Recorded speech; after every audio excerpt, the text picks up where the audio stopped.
All right, it's podcast time here. The Taking Vegas podcast, Friday before the Super Bowl, February 9th. Good to be with everyone. I am Chris Hodge, and I will to make this next 12 or 13 minutes exciting and fun. We'll give out some prop bets for Super Bowl 58. We have a free pick winner available as well. If you want to go visit takingvegas.com, all the prop bets are there as well. And let's just get to the business of the day. You know, I always like to have fun with things and just keep it simple and keep it like it is. Keep it real, right? Just speak facts. So I did this TikTok video earlier today about, there was a story, came out 3 or 4 days ago, about transgenders went and played volleyball up in Canada, and the women couldn't get on the court, and the transgender just kicked the hell out of them all over the court. And I'm always baffled by this. This is a sports podcast. This is not political, and there's not anything of it is going to be political. It's just my take on what I see in sports. And obviously you have biological males that are now transgenders competing in female sports. Okay, whatever. But here's my problem with it, right? Like, I believe men and women, if men should play in the man's sport, women should play in the women's sport. Women have long thought, at least athletes anyway. When I say women, I don't mean all women, but women athletes, you know, you've heard it quite often recently too, thinking they can compete with men. I know Serena Williams said if she played a male, she would lose 6-0, 6-0. She was like the only one to admit it. But here's the deal. If you're a female athlete and you think you can compete in a male sport, then don't complain when transgenders come in and just kick the snot out of you all over the place, whether it be swimming, okay, whether it be volleyball. If they ever got into the WNBA, forget that. There would be no spot, because let's just call a spade.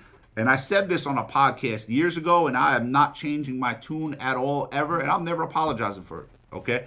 Bottom line is this: the worst NBA team could play the best WNBA team, and the final score of that game would be something like 350-4. And the only way the WNBA team would get the 4 is if the men felt bad. They wouldn't even get the ball across half court. That doesn't mean they're bad athletes for what they're trying to do. They just, competing with men is just not going to work. It's not going to happen. Right? So if you're going to believe that you can compete with males, then don't turn around and be so offended or so upset or whatever it is when transgenders come in and take over the sport. That's hypocrisy to me, right? It is what it is. We could argue the politics of it, which I'm not going to do here. All right? That could be argued. But if you're going to, make us think about equal pay. Look, the thing with equal pay, man, that's such a farce.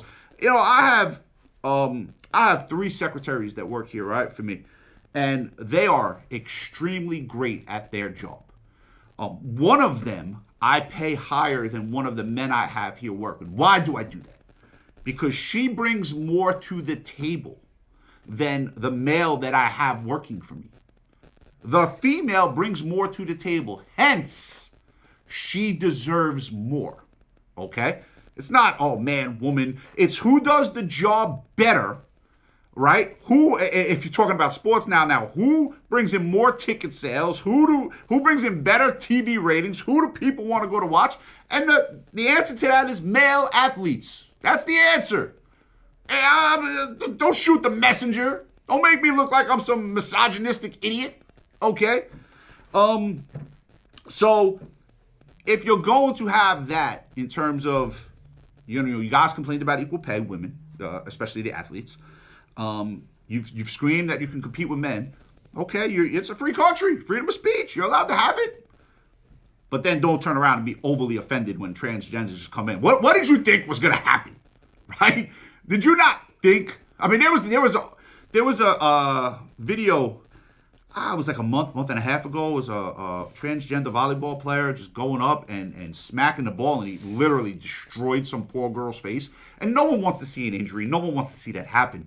But what did you think was going to happen? Right? Biological men born at birth are just stronger.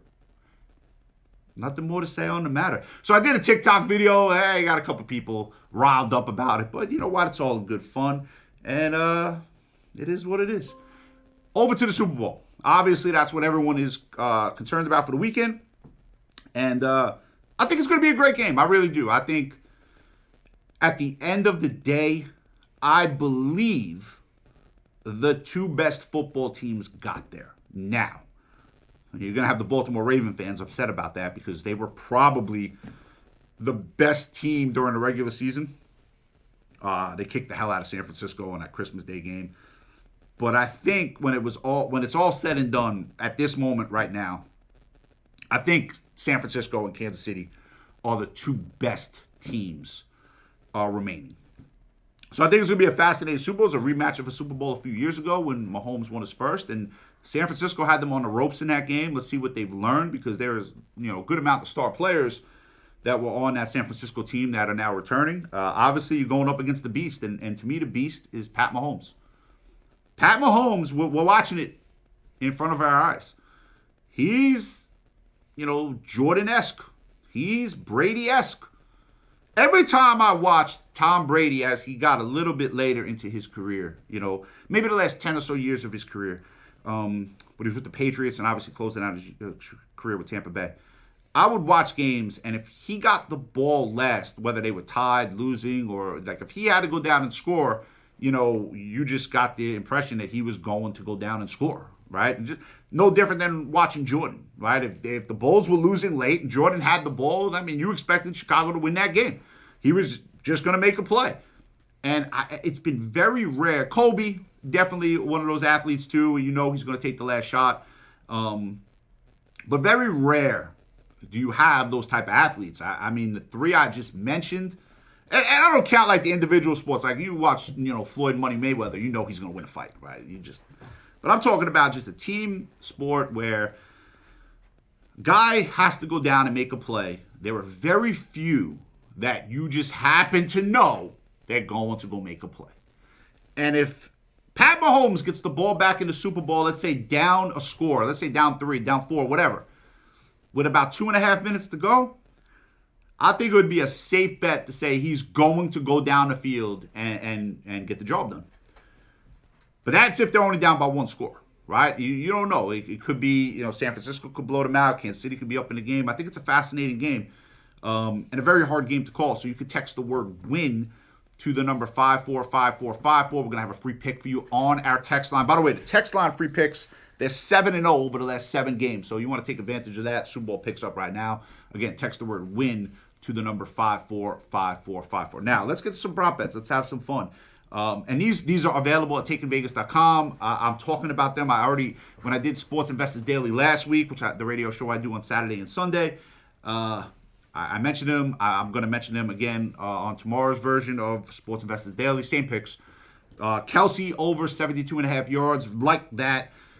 In the playoff, look, Travis Kelce, we could argue it. I personally think he's a top 2 tight end of all time. And if you want to put him as the top tight end of all time, I have no problem with that. But Travis Kelce's a big game player. He is a big game player. I don't care what he does against the LA Chargers on October 12th. It's irrelevant. Who cares? But when they got to show up in the playoffs, Kelce shows up. He always has. 71 yards against Miami receiving, 75 against the Bills. I believe he had 116 against Baltimore. And the game against the Bills, I don't believe he had a catch in the fourth quarter. I think he did all his damage before that. Over 72.5 yards. This guy's going to make his mark on the game. And you know who else I think is going to make his mark on the game? Who's primed to have a big game? I think Kittle's going to have a big game. And Kittle's at 47.5. You get it for 25 yards less than you get Kelce. Now, a couple reasons for that. Because Kittle is a phenomenal tight end. Yeah, again, he's right there with Kelce. Those two are the two, in my opinion, the two best tight ends in the league.